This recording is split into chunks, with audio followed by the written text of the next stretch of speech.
জায়নাব যদি ওদিনে মুহাম্মদুর রাসূলুল্লাহকে ছেড়ে দিতেন, এত অত্যাচার জায়নাবকে সহ্য করতে হতো না রে বাবা। হযরতে জায়নাব বলেন, আমি উটের উপর থেকে জমিনের উপরে যাইরা পড়ে গেলাম, আমার বাচ্চাটা প্রসব হয়ে গেল। আমি জায়নাব শুধু এতটুকু শুনলাম, একবার ট্যাক করে বাচ্চাটা কেঁদে উঠেছে। হযরতে জায়নাব জ্ঞান হারিয়ে ফেললেন। বলেন ও মেয়েরা, ও আল্লাহ রাব্বুল আলামিন হুশ এনায়েত করলেন। হযরতে জায়নাব বলেন, ওই সময় পানির পিপাসায় আমার কলিজা ফেটে যাচ্ছিল, শুধু একবার বললাম পানি, পানি। আল্লাহ যে হয়ে যায় বাবা, আল্লাহ তার হয়ে যায়। উট ওই সময় জায়নাব বলেন, যে উটের উপরে বসেছিলাম ওই উটটা ঘুরে এসে আল্লাহ উটকে এমন ভাবে বানিয়েছেন 40 দিনের পানি উটের ভিতরে ধারণ করে রাখতে পারে। জোরে বলুন সুবহানাল্লাহ। উট ঘুরে এসে আল্লাহর নবীর লাগতে জিগার হযরত জায়নাব রাদিয়াল্লাহু তাআলা মুখের ভিতরে একটু পানি বার করে দিয়ে দিলেন। হযরত জায়নাব বলেন, আমি চিন্তায় পড়ে গেলাম, কে ছেড়ে বাবা, আমি জায়নাবের বাচ্চা প্রসব হয়ে গিয়েছে, এই বাচ্চাটাকে কে দাফন করবে, কে মাটি নেবে বাবা। হযরত জায়নাব বলেন, আমি লক্ষ্য করে দেখি ওই সময় ওই উটটা নিজের পা দিয়ে মরুভূমির বালুগুলোকে সরিয়ে সরিয়ে গর্ত মতো করে আল্লাহ নবীর লাগতে জিগারকে ওই গর্তের ভিতরে আর ঠেলে ঠেলে ফেলে নিয়ে পা দিয়ে মরুভূমির বালুগুলোকে নিয়ে আর মাটি চাপা দিয়েছে। জোরে বলুন সুবহান, আর একটু জোরে বলবেন না সুবহানাল্লাহ। ও মেয়েরা, ও মুরব্বিয়ানেরা, কলিজা ফেটে যাবে। হযরত জায়নাব বলেন, আমার এত রক্ত খনন হয়ে গিয়েছে আর ওঠার মতো ক্ষমতা নাই। তখনও আমি জায়নাবের তল পেটে তীর বিদ্ধ হয়ে আছে।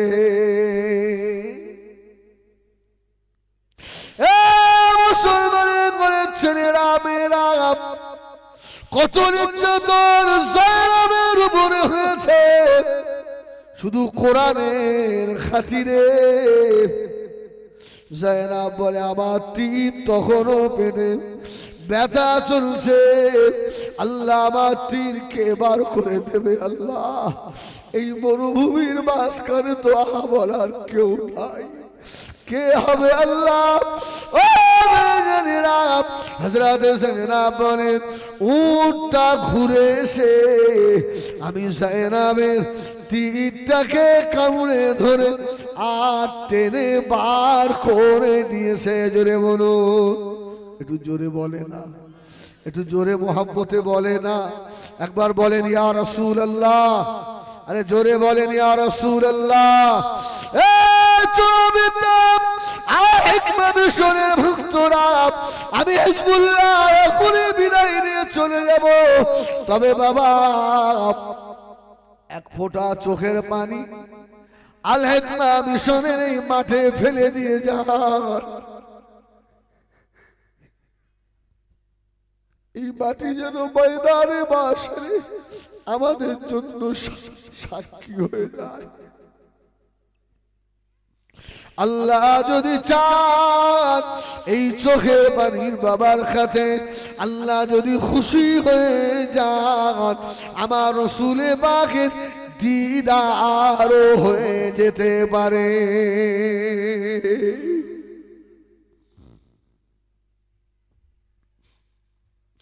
ও জানিরা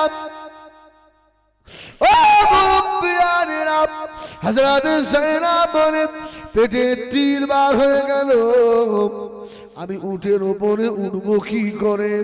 উট তো অনেক উঁচু প্রাণী, আল্লাহর হুকুমে ওই উটটা এসে আমি যায়েনবের পাশে শুয়ে পড়েছে। জোরে বলো উট কার হুকুম মানে? জোরে বলে দুনিয়ার গাছপালা পশু পাখি কার হুকুম মানে? আল্লাহ। ও ভাইজানেরা হযরত যায়েনব আল্লাহ নবীর কলিজা টুকরি উটের ওপরে উঠে আহমাদি উঠে বসলেন।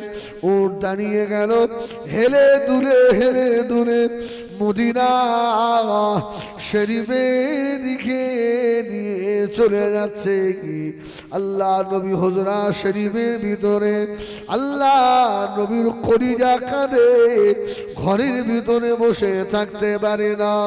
ও ভাইজানেরা নবী আমার দিন দুনিয়ার বাদশাহ হাবিবুল্লাহ জনাবে মুহাম্মদুর রাসূলুল্লাহ সাল্লাল্লাহু আলাইহি ওয়াসাল্লাম হুজরা মুবারক থেকে আল্লাহ নবী টুকটুক করে বার হয়ে মদিনার মরুভূমির উপর দিয়ে আল্লাহ নবী হেঁটে হেঁটে চলে যাচ্ছেন।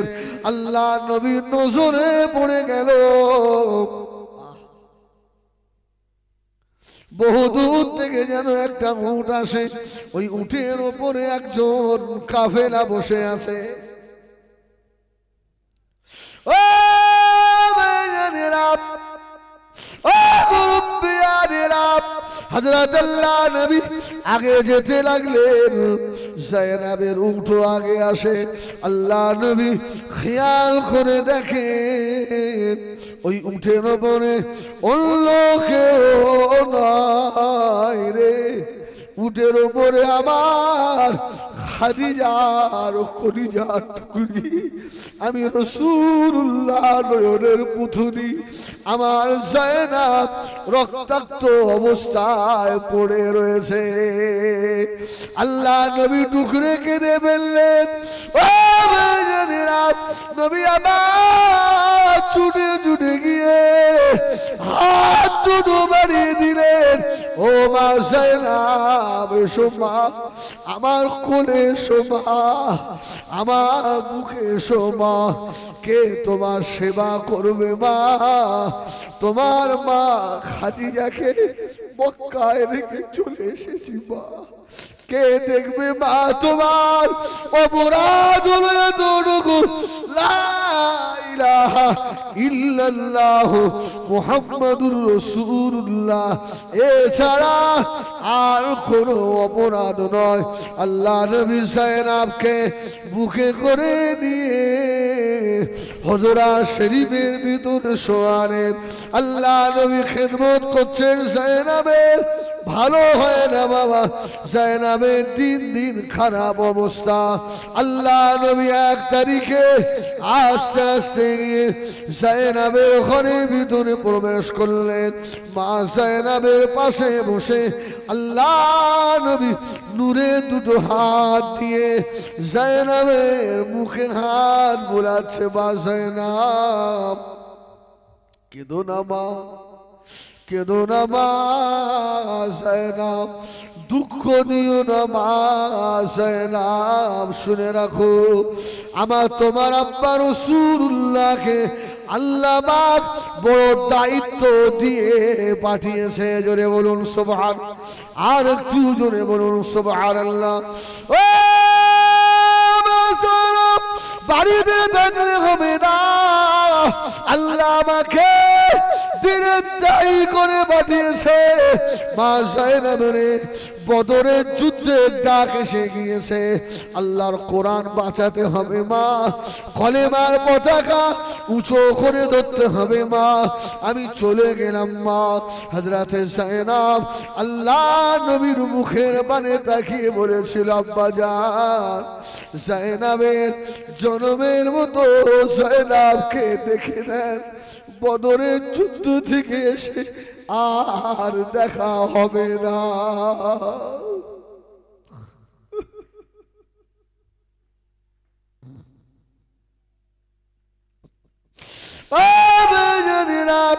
নবী আমার নবী অজয় কাঁদতে লাগলেন। ও যায়েনব, কি কথা শোনালে আমার, কি কথা বললে আমার মা যায়েনব, বদরের যুদ্ধে থেকে এসে আর তোমার মুখ দেখতে পাবো না মা। হযরতে যায়েনব বলেন, আব্বা আমি আমার নাকের ভিতরে আল্লাহ পাকের জান্নাতের খুশবু পাচ্ছি, জোরে বলুন, আর আমি থাকবো না। আল্লাহ নবী বললেন, মা যায়েনব চলে গেলাম মা।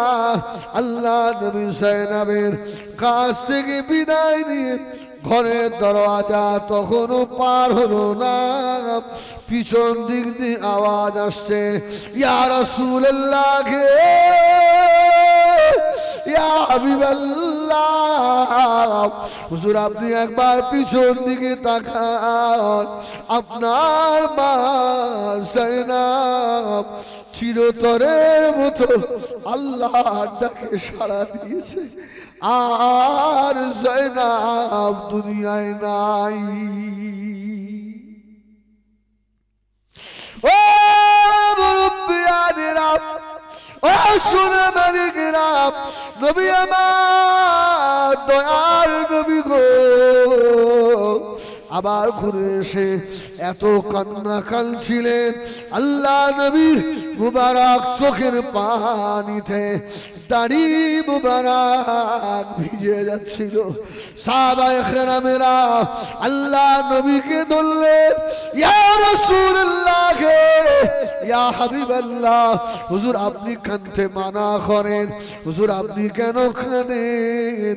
আল্লাহ নবী জবাব দিয়েছিলেন, ও আমার সাহাবীরা, আমার যায়েনব জীবনে একটু শান্তি পেল না, আমার যায়েনব জীবনে সুখ পেল না, আমি রাসূলুল্লাহ জীবনে দুটো পেট ভরেও খাওয়াতে পারিনি। আমার যায়েনব মাহারা হয়ে গিয়েছে, আমার যায়েনব স্বামীর ঘরে গিয়ে সেখানেও বড় কষ্ট করেছে। ও আমার সাহাবীরা দেরি করো না, আমার যায়েনবের কবর খনন করে ফেলো। সুবহানাল্লাহ। অসুবিধা হচ্ছে আপনাদের? অসুবিধা হচ্ছে? একবার তাকবীর দেবেন, নারায়ে তাকবীর। এই কচিরা আমাদের ছাত্ররা বাপ জোরে দাও না, নারায়ে তাকবীর, নারায়ে তাকবীর। হ্যাঁ, আল হিকমা মিশনের মহান ইরসালের সওয়াব, নারায়ে তাকবীর। ওহ, রাসূলুল্লাহ কাঁদছে, সাহাবীরা বলছে, হুজুর আপনি তো মানা করেন। আমার রাসূল বললেন, বাবা আমার কাছে বড় হয়েছে, আমি তো মানুষ করেছি, জীবনে দুটো পেট ভরে খাওয়াতে পারিনি, এদের ভালো পোশাকও দিতে পারিনি, স্বামীর ঘরে গিয়ে সেখানেও মার খেয়েছে। অপরাধ শুধু কলমা লা ইলাহা ইল্লাল্লাহ। আজকে মুসলমানের ছেলে সেই কলমা আমাদের ঘর থেকে উঠে যাচ্ছে। জবাব দেবেন কি বলেন?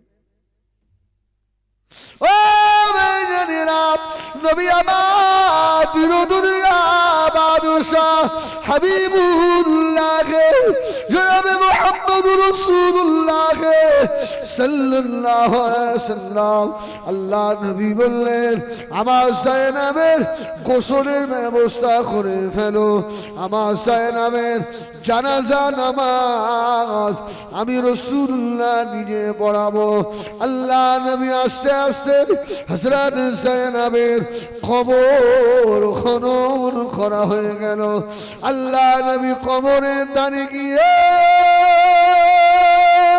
চুপ করে বসে পড়ে নবী আমার জয়নাবের কবরের দিকে তাকিয়ে তাকিয়ে আল্লাহ নবী পাগলের মতো কাঁদছিলেন এ কবরের মাটি তুই যে বড় কঠিন রে কবর রে তবে শুনে রেখে দে তোর পাশে আমি রাসূলুল্লাহ নিজে এসে বসে আছি রে আমি তোকে বলে গেলাম আমার মা জায়নাবকে যেন কষ্ট দিবি না কবর ও বেজানিরাম এই কথা বলতে না বলতে আল্লাহ নবী দিল দুনিয়া বাদশাহ কবরের ভিতরে নেমে পড়লেন এক মুষ্টি মাটি হাতে করে নিয়ে আল্লাহ নবী কবরের ভিতরে ছড়িয়ে দিয়ে বললেন কবরের মাটি রে আমি রাসূলুল্লাহ তোদের বলে গেলাম আমার জায়নাবকে যেন আর কষ্ট দিবি না ও সাবিরা বাবারা কোথায় আছো আমার জায়নাবের লাশটাকে আমি রাসূলুল্লাহ আমার হাতে একটু উঠিয়ে দাও আল্লাহ নবী জায়নাবকে চিরতরের মতো কবরে রেখে নিয়ে আল্লাহ নবী মাটি ধরলেন মিনহা খালাকনাকুম ওয়া ফিহা নুঈদুকুম ওয়া মিনহা নুখরিজুকুম তারাতান উখরা ও বেজানিরা নবী আমার তিন মুঠা মাটি দিয়ে আর কবরের পাশে আল্লাহ নবী দাঁড়ালেন না হাত ঝাড়তে ঝাড়তে আল্লাহ নবী বদরের প্রান্তরে রওনা হয়ে গেলেন এ আমার চড়াবিদ্যা এলাকার সোনারা এ সুন্দরবন আর মিশরের ভক্তরা আমি হিজবুল্লাহ এই বার্তাটাই দিতে চাই আমার রাসূলের পাকের এত কষ্টের কোরআন আমার রাসূলের এত কষ্টের দিন আজকে যেন আমাদের কাছ থেকে মুছে না যায় যদি চলে যায় ময়দানে মাশারে আল্লাহ রাব্বুল আলামিনের সম্মুখে আমার রাসূলুল্লাহ সম্মুখে আপনাকে দাঁড়াতে হবে বাবা এই জন্য বলবো এই রকম প্রতিষ্ঠানগুলোর দিকে আমাদের সকলের খেয়াল রাখতে হবে না দরকার আছে না নেই মিশনগুলো মাদ্রাসাগুলো যেখানে দ্বীনি শিক্ষা হয় এসব জায়গাগুলোতে খেয়াল রাখবেন সাদকায়ে জারিয়া হবে জোরে বলুন সুবহানাল্লাহ আপনি বেশি কিছু টাকা দিতে পারেননি মিশনে কিন্তু আপনি মিশনের শত্রুতাও করেননি মুখের একটা আপনার কথা দিয়ে এদেরকে সাহায্য করেছেন খোদার কসম আল্লাহ যদি চায় এটা আপনার জন্য নাজাতের ওসিলাও হয়ে যেতে পারে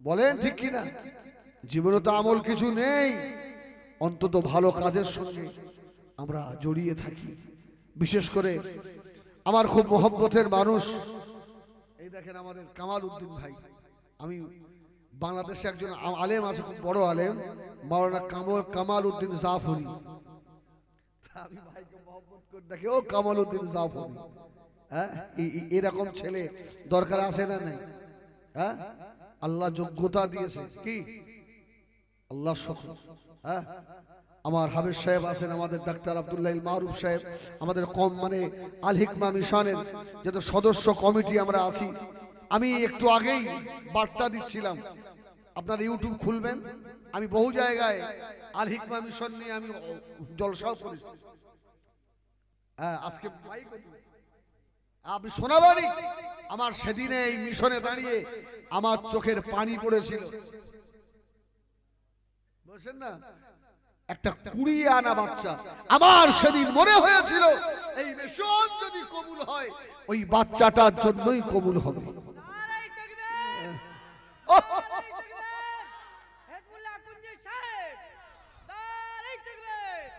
আমি যখন মিশন হাবেজ সাহেব ছিলেন, আব্দুল্লাহ মারুফ সাহেব ছিলেন, আমার কামাল উদ্দিন ভাইও ছিলেন, ওই ঘরটায় বসেছিলাম, বার হয়ে আসছিলাম। হাবেজ সাহেব বলল, হুজুর একটা বাচ্চাকে ডাকি। আমি শুধু এটা বলা, আমি বাহবা নেওয়ার জন্য নয়, শুধু এই প্রতিষ্ঠানগুলোর কাজ কি হয় দেখেন। আল্লাহু আকবার। তো একটা মেয়ে, ছোট্ট একটা মেয়েকে ডাকলো, এই গায়ে আমাকে হাবেজ সাহেব বলছে, আপনি জিজ্ঞেস করেন নাম কি? নামটা বললো। বাড়ি কোথায় জিজ্ঞেস করেন। জিজ্ঞেস করলাম, আমি জানি। আব্বার নাম কি? আমি বলতে পারিনি। ও, আমি কচি তোমার কাছে টাকা আছে? 5 টাকা আছে। মেয়েটা আছে কেন না ভাই?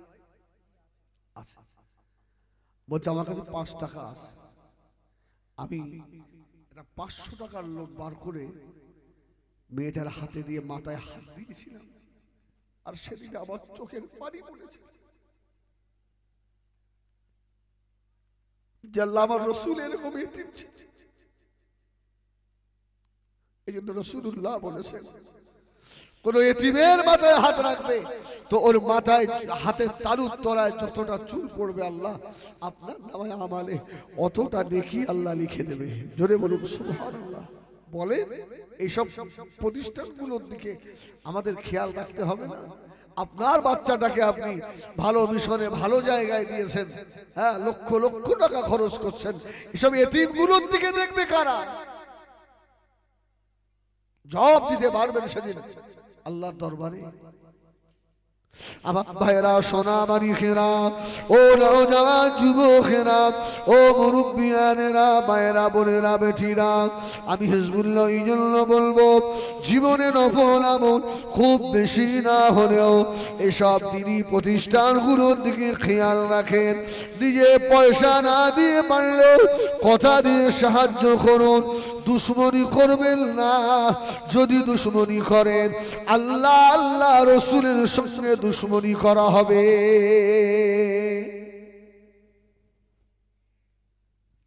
ও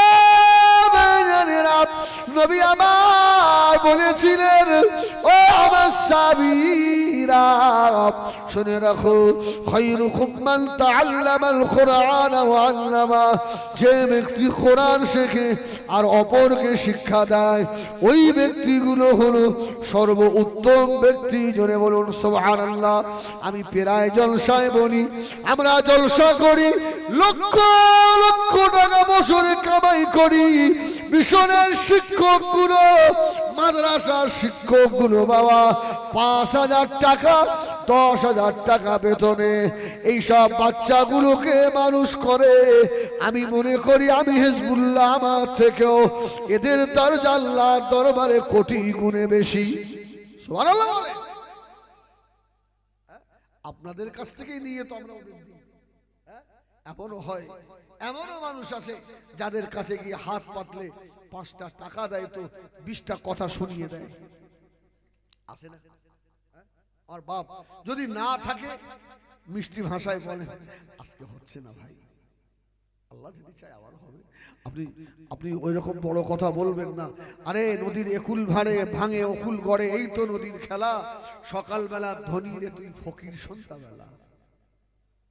আজকে আল্লাহ তোকে অর্থ দিয়েছে, কোন কোথায় কোন কাজে আমার আল্লাহ তোর উপরে অসন্তুষ্ট হয়ে যাবে তুই তো এটা জানিস না। জানিস? ও মেয়েরা, সোনা বাড়িরা, নবী আমার দিন দুনিয়া বাদশাহ আল্লাহ পাকের কাবা শরীফের পাশে আম্মা জান হযরত আমিনা রাদিয়াল্লাহু তাআলা আনহার হুজরা মুবারক জবলে আবি কুবাইসের নিচে আল্লাহ নবী হযরত আমিনার ঘরে আল্লাহ নবী চুপ করে বসে আছেন। সাহাবায়ে কেরামেরা আল্লাহ নবীর সম্মুখে বসা। আল্লাহ নবী বললেন, ও আমার সাহাবীরা, বাবারা, আমি রাসূলুল্লাহ, আমাকে কেউ একটু কোরআন শোনাবে বাবা, আমাকে একটু কোরআন শোনাবে। আল্লাহ রাসূলের 4 জন সাহাবী ছিলেন কারি সাহেব সাহাবী, জোরে বলুন সুবহানাল্লাহ। এখন কারিদের তেলাওয়াত ভালো লাগে না খারাপ লাগে? আব্দুল্লাহ ইবনে মাসউদ সবথেকে জিন্ন সাহাবী, দুটো হাত তুলেছে, ইয়া রাসূলুল্লাহ আমি শোনাবো। আমার রাসূল দেখছে শয়তান তো চতুর্পাশে, আরে আমার আব্দুল্লাহ ইবনে মাসউদ আমার দুর্বল দুবলো সাহাবী, যদি একে এসে একটা চড় মারে ওর সহ্য করার ক্ষমতা নেই। আমার রাসূল বললেন, এই আব্দুল্লাহ ইবনে মাসউদ হাত নামাও। আল্লাহর নবী আবার বললেন, বাবা কে কোরআন শোনাবে বাবা? কেউ হাত তোলে না। আব্দুল্লাহ ইবনে মাসউদ আবার হাত তুলেছে, জোরে বলবেন না, ইয়া রাসূলুল্লাহ আমি শোনাবো। নামাও, হাত নামাও। রাসূল আবার বলল, এই কে শোনাবে? আব্দুল্লাহ ইবনে মাসউদ আবার হাত তুলেছে, আমি শোনাবো। যাও যাও আল্লাহর কোরআন শোনাও। ও মেয়েরা, আল্লাহ নবীর কারি সাহেব সাহাবী হযরত আব্দুল্লাহ ইবনে মাসউদ রাদিয়াল্লাহু তাআলা আনহু আল্লাহ পাকের কাবার বারান্দায় বসে বসে আর মধুর কণ্ঠে আল্লাহ পাকের কোরআন শোনাতে লেগেছে। জোরে বলুন সুবহানাল্লাহ। বিসমিল্লাহির রহমানির রহিম। আব্দুল্লাহ ইবনে মাসউদ কোরআন। আলহামদুলিল্লাহি রাব্বিল আলামিন আর রহমানির রহিম মালিকি ইয়াউমিদ্দিন ইয়াকা না'বুদু ওয়া ইয়াকা নাস্তাঈন ইহদিনাস সিরাতাল মুস্তাকিম صراط الذين أنعمت عليهم غير المغضوب عليهم ولا الضالين.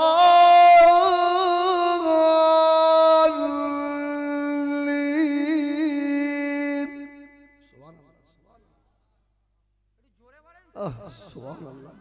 আব্দুল্লাহ ইবনে মাসউদ এবার ধরেছে আর রহমান আল্লামাল কোরআন। শয়তান কোথায় ছিল? আবু জাহাল। এই কোরআনের শব্দ আসে কোথা থেকে? দেখতো, দেখ দেখ দেখ, দেখছি আব্দুল্লাহ ইবনে মাসউদ কোরআন পড়ছে। এসে আমার রাসূলুল্লাহর দুবলো সাহাবী, অপরাধ কিছু না, শুধু আল্লাহর কোরআন তেলাওয়াত করছে। এত জোরে কানে একটা চড় মেরেছে। আব্দুল্লাহ ইবনে মাসউদের এক চড়ে কানের পর্দা ফেটে গিয়ে গলগল করে রক্ত ঝরছে। আল্লাহ রাসূল আম্মাজান আমিনার ঘর থেকে দেখছেন। আমার রাসূলের নূরের দুটো চোখ দিয়ে, আহারে এত অত্যাচার অপরাধ, শুধু আল্লাহর কোরআন তেলাওয়াত করেছে।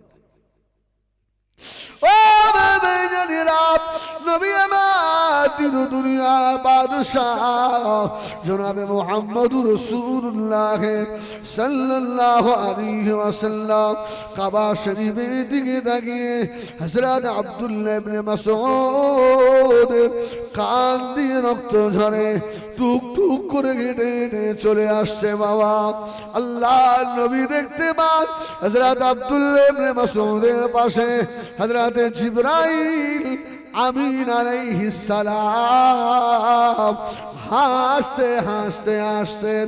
আল্লাহ নবী মনের কষ্টে বলেছিলেন, ও জিবরাইল, আমার কলিজার সাহাবী আমার আব্দুল্লাহ ইবনে মাসউদের কোরআন পড়ার জন্য বেঈমান আবু জাহাল কানে মেরে কানের পর্দা ফাটিয়ে দিল, জজ্জার কোণে রক্ত ঝরে, আর আপনি হাসছেন।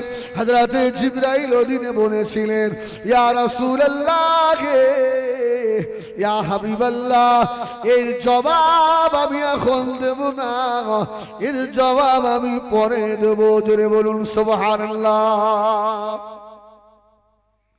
ও মুসলমানের ছেলেরা রে, চড়াবিদ্যা এলাকায় কোরআন পড়লে কেউ তো মানে না, মানে না।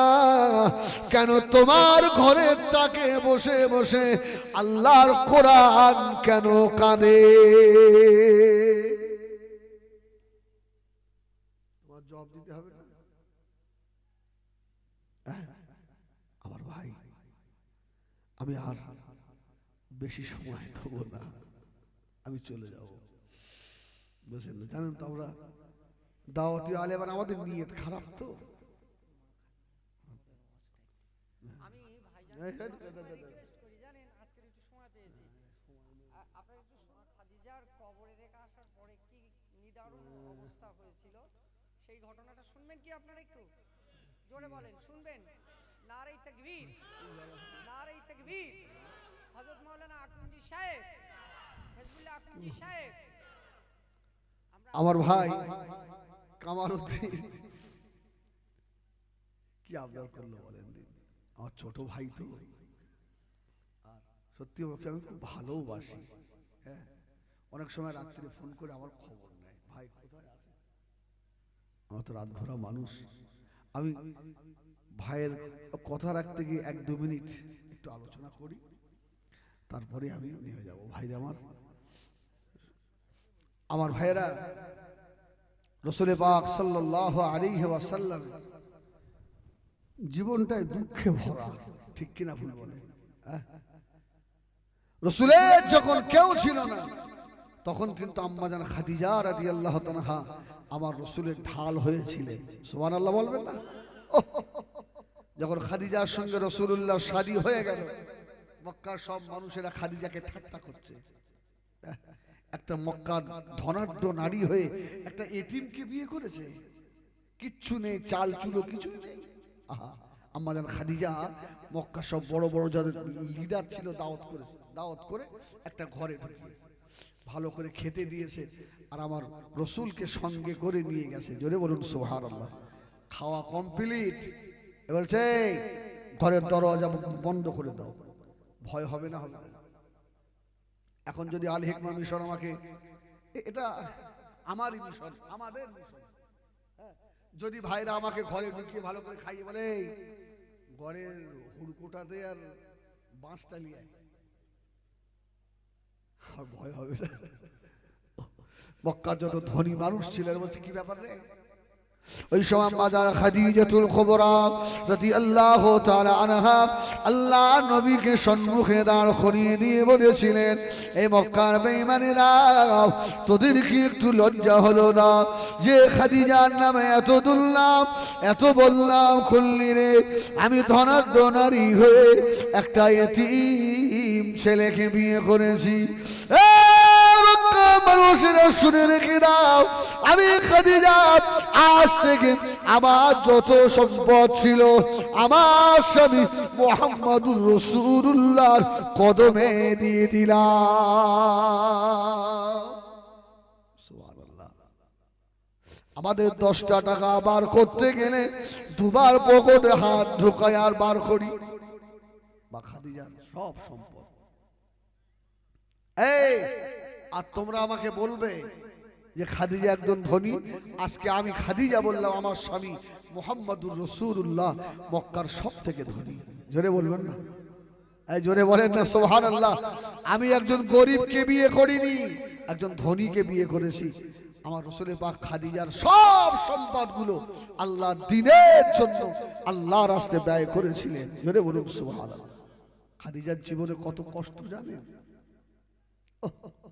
ও বেজানেরা, নবী আমার দুরুদ দুনিয়া বাদু মাদ্রাসা আল্লাহ নবী দিনে দাওয়াত দিয়ে সারাদিন মক্কার মানুষের কাছে লাঞ্ছিত অপমানিত হয়েছে। মা ভাইজানেরা, আমি হিজবুল্লাহ চলে যাব অল্প সময় বাবা, একবার মনটা মদিনার সবুজ গম্বুজের দিকে করে দেয়। আমার হায়াতুল নবী ইচ্ছা করলে মদিনার রওজাবাগ থেকে আমাদের চোরাবিদ্যা আর সুন্দরবন আল হিকমা মিশন আল্লাহ নবী মদিনার রওজাবাগ থেকে ইচ্ছা করলে নূরের চোখে দেখতে পাবে।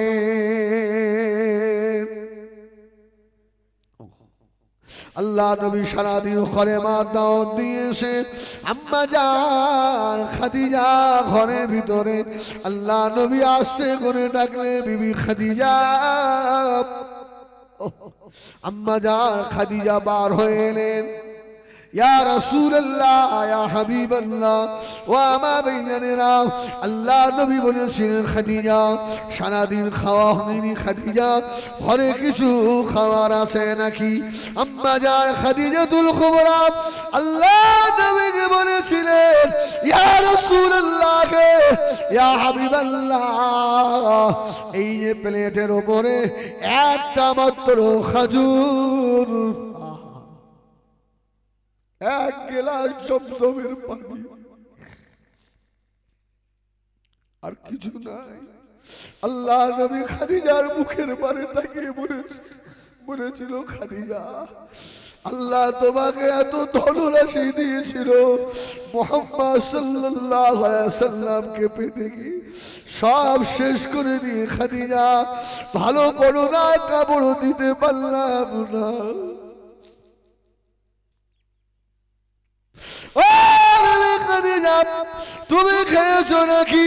আম্মা জান জবাব দিয়েছিলেন, ইয়া রাসূলুল্লাহ, ইয়া হাবিবাল্লাহ, আমার নবী সারাদিন না খাওয়া, আল্লাহ নবী দিনে দাওয়াতে বার হয়ে গিয়েছে, আমি খাদিজা কি করে খাই না? ইয়া রাসূলুল্লাহ, হাবিবাল্লাহ, আল্লাহ নবীকে আম্মা জান হযরত খাদিজা ওই খাজুর আর জমজমের পানিটা নিয়ে গিয়ে দিলেন। আল্লাহ নবী বললেন, খাদিজা রে, ও বিবি খাদিজা, খাজুর অর্ধেক করে তুমি অর্ধেক খাও, আমি রাসূলুল্লাহ অর্ধেক